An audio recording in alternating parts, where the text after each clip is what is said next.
तो विद्यार्थियों, आप सभी लोगों को मैंने पिछली क्लास में ऊंचाई या दूरी के बारे में समझाया था और एक सवाल भी बताया था। अब उसी के आगे से समझाने जा रहा हूं, तो आप सभी लोग इसे ध्यान से देखें और समझें।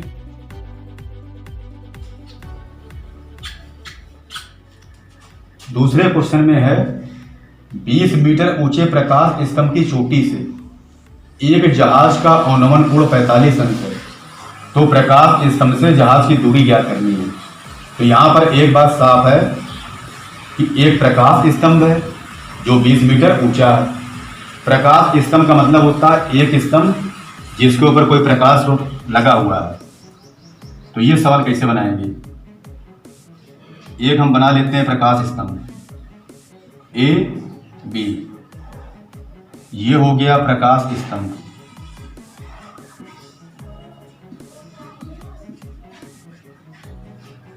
की चोटी से, तो ये हो गई इसकी चोटी, किसकी? प्रकाश स्तंभ की। एक जहाज का अवनमन कोण 45 अंश है, यानी एक जहाज है और ये पानी, ऐसे इस तरह से पानी दिखा देंगे, इस तरह से ये पानी है। और बिंदु सी पर जहाज है। बिंदु सी पर क्या? जहाज। तो ये बिंदु सी पर जहाज हो गया। ए बी हो गया प्रकाश स्तंभ। इसकी ऊंचाई कितनी है? 20 मीटर। तो ये हो गया 20 मीटर।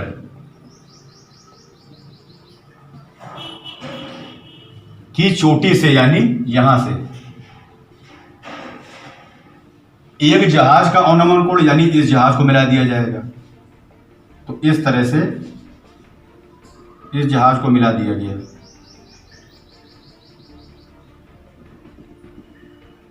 अब आप लोग देख सकते हैं कि ये जो हमने रेखा खींची है ये क्षैतिज रेखा है और ये जो जहाज को मिला है ये क्या? दृष्टि रेखा। तो इनके बीच में कितना कोण बन रहा है? 45 अंश। तो ये 45 अंश हो गया। अगर कहीं इस तरह की सिचुएशन आ जाए,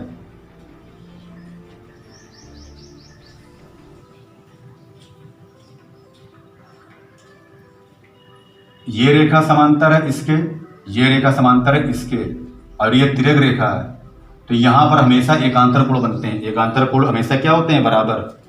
तो यानी ऊपर का 45 अंश का अवनमन कोण नीचे क्या बन जाएगा? 45 अंश के अवनमन कोण से। इसका मतलब ये है कि अगर प्रकाश स्तंभ की चोटी से जहाज का अवनमन कोण 45 अंश बन रहा है, तो उसी जहाज से प्रकाश स्तंभ की चोटी का उन्नयन कोण कितना बन रहा है?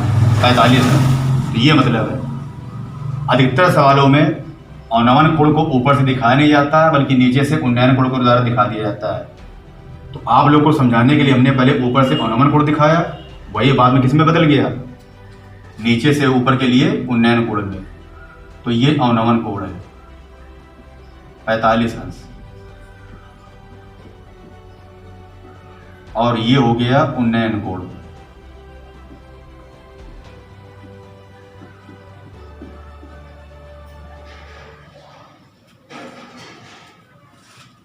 अब देखते हैं यहां पे क्या हो सकता है। तो प्रकाश स्तंभ से जहाज की दूरी ज्ञात करनी है। तो ये प्रकाश स्तंभ का आधार हो गया और ये जहाज हो गया। तो प्रकाश स्तंभ के आधार से जो जहाज के बीच की दूरी है वो ज्ञात करनी है। इसको हम x मीटर मान लेंगे, यानी x ज्ञात करना है। हर सवालों में नीचे के भुजाओं को x y से दिखाएंगे, ऊपर के भुजाओं को s से दिखाएंगे, यानी ऊंचाई दिखाएंगे s से और दूरी दिखाएंगे x और y से। अब देखते हैं, प्रकाश स्तंभ 90 डिग्री पे खड़ा होगा। अब भुजाएं पहचानते हैं, वही तरीका जो बताया था हमने। 90 के सामने भुजा कर्ण होती है, न्यून कोण के सामने भुजा क्या हो जाएगी? लंब। ये आधार हो जाएगी। इस चित्र में आधार पता करना है और लंब पता है, तो यहाँ पे क्या लगा देंगे? आधार पता करना है और लंब पता है। तो यहाँ पर L कितना है? 20 मीटर। A पता करना है, तो L/A के रेशियो में 10 लगता है।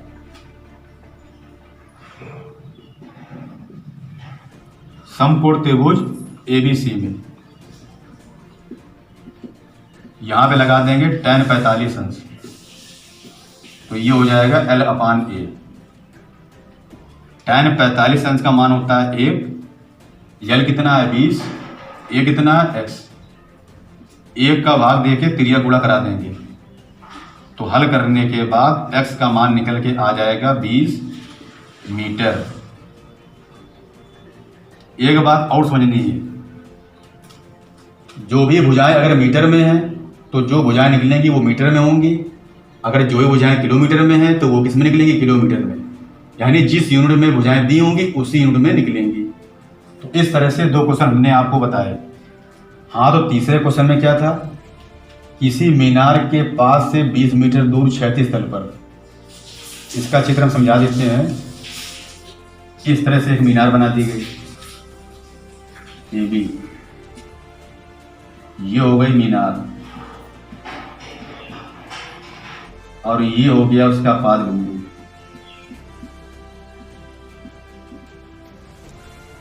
क्षैतिज तल पर स्थित किसी बिंदु से, तो ये क्षैतिज तल पर बिंदु हो गया, एक बिंदु C हो गया क्षैतिज तल पर। किसी बिंदु से यानी यहां पर मीनार के शिखर बिंदु की दूरी, तो मीनार का शिखर कहां होगा, ऊपर, यानी बिंदु A क्या हो गया, शिखर। क्षैतिज तल के बिंदु और मीनार के शिखर के बीच की दूरी, यानी इस बिंदु से इस शिखर के बिंदु को मिला देंगे। ये दी है 40 मीटर, ये हो गए 40 मीटर।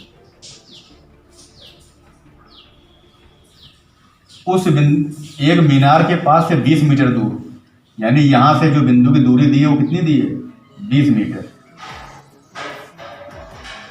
तो ये 20 मीटर हो गई। उस बिंदु से मीनार के शिखर का उन्नयन कोण ज्ञात करना है, तो यहां पर उन्नयन कोण हम थीटा मान लेंगे। उन्नयन कोण कितना मान लेंगे, थीटा। ये इसका उन्नयन कोण हो गया। इसकी सहायता से मीनार की ऊंचाई ज्ञात करनी है, तो मीनार की ऊंचाई बताया था हमने, क्या मान लेंगे, h मीटर। ये हो गई मीनार की ऊंचाई। अब यहां पर देखिए ABC एक समकोण त्रिभुज है जिसका कोण भी 90 अंश है। हम लोगों को उन्नयन कोण ज्ञात करना है और इसकी सहायता से मीनार की ऊंचाई ज्ञात करना है। अब अगर उन्नयन कोण ना ज्ञात करना होता तो ये दोनों भुजाएं पता हैं, यानी कोण के सामने क्या हो गया, लंब। तो यहां पर पाइथागोरस प्रमेय लगा दी जाती है, क्योंकि 40 मीटर कण है और ये क्या है, 20 मीटर, तो ये निकल के आ जाता। मगर यहाँ पर उन्नयन कोण की सहायता से ऊंचाई ज्ञात करनी, इसका मतलब क्या है, पहले उन्नयन कोण ज्ञात करना पड़ेगा और उसके बाद ऊंचाई ज्ञात करनी पड़ेगी। तो किसी भी सवाल में उन्नयन कोण निकालने का एक ही तरीका होता है। वो तरीका क्या होता है कि किसी समकोण त्रिभुज की जो भुजाएं पता हों उन्हीं का रेशियो यानी कि त्रिकोणमितीय अनुपात लगा दिया जाता है और उन्नयन कोण निकल के आ जाता है। इस वाले सवाल को देखेंगे तो यहाँ पे आप लोगों को क्या करना होगा, हम संक्षेप में बता देते हैं, बाकी पूरा आपको घर में करना है। यहाँ पर लगा देंगे कोण के सामने क्या है, लंब, 90 के सामने क्या है, कण, बच गया आधार। तो यहाँ पर लगा देंगे कितना, ये हो गया लंब, ये हो गया आधार, तो ये क्या हो गया, कण। यानी इस त्रिभुज का कण पता है, आधार पता है, तो कण और आधार में क्या लगाते हैं, कॉस। यहां पे कॉस थीटा लगा देंगे, A/K हो जाएगा, A/K। A है 20, K है 40, तो यहां पर कॉस थीटा का मान आ जाएगा 20/40। 20 से काटेंगे 40 को, 2 बार कटेगा, 1/2 आ जाएगा। अब जब इस तरह की स्थिति बन जाती है कि cos थीटा का मान 1/2 है, तो ये cos की सारणी में किस कोण का मान होता है, ये मान होता है 60 अंश का, यानी ये cos 60 अंश का मान होता है। तो cos थीटा बराबर कितना हो गया, cos 60 अंश। तो यहां से जब थीटा का मान निकालेंगे तो 60 अंश निकल के आ जाएगा और यही थीटा का मान यहां पर रख देंगे 60 अंश। इतनी बात समझ में आ गई होगी। अब यहाँ पर इसकी सहायता से मीनार की ऊंचाई ज्ञात करना है। तो जब ये 60 अंश निकल के आ जाएगा तो 90 के सामने कण है और इस कोण के सामने क्या हो जाएगी, लंब, ये आधार हो जाएगी। यानी आधार पता है और लंब ज्ञात करना है। तो इसी त्रिभुज में tan 60 अंश लगा के मीनार की ऊंचाई ज्ञात कर ली जाएगी। अब चौथा क्वेश्चन, यदि एक मीनार की छाया उसकी लंबाई की √3 गुनी है तो हम संक्षेप में चित्र बनाते हैं। ऐसे एक मीनार बन जाएगी, नाम हो जाएगा AB। सूर्य का प्रकाश पड़ रहा होगा। अगर सूर्य का प्रकाश इस तरफ पड़ेगा तो छाया बढ़ेगी इस तरफ, यानी ये हो गई छाया और ये हो गया क्या, मीनार। उसकी लंबाई की √3 गुनी है। इसका मतलब ये है कि मीनार की ऊंचाई यानी कि लंबाई क्या मान लेंगे, h मीटर। ये भुजा कितनी हो जाएगी, √3 गुनी है, तो ये h√3 मीटर हो जाएगी। इसको ऐसे मिला देंगे। सूर्य का उन्नयन कोण ज्ञात करना है, तो सूर्य का उन्नयन कोण थीटा मान लेंगे। फिर वही सब काम लिखेंगे यहाँ पे। माना AB एक मीनार है जिसकी ऊंचाई h मीटर और उसकी छाया की लंबाई h√3 मीटर है तथा सूर्य का उन्नयन कोण थीटा है।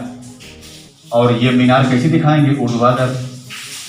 तो हमने क्या बताया था, किसी भी सवाल में उन्नयन कोण निकालने का एक ही तरीका होता है। समकोण त्रिभुज की जो भुजा मालूम होती है उन्हीं का अनुपात लगाते हैं। तो यहाँ पर 90 के सामने कण जो कि मालूम नहीं है, कोण के सामने लंब, ये हो गया आधार। तो इस समकोण त्रिभुज में आधार और लंब पता है, तो इस समकोण त्रिभुज में tan थीटा लगा देंगे। लंब बटे आधार करने के बाद यह शेष कट जाएगा, tan थीटा का मान आ जाएगा 1/√3।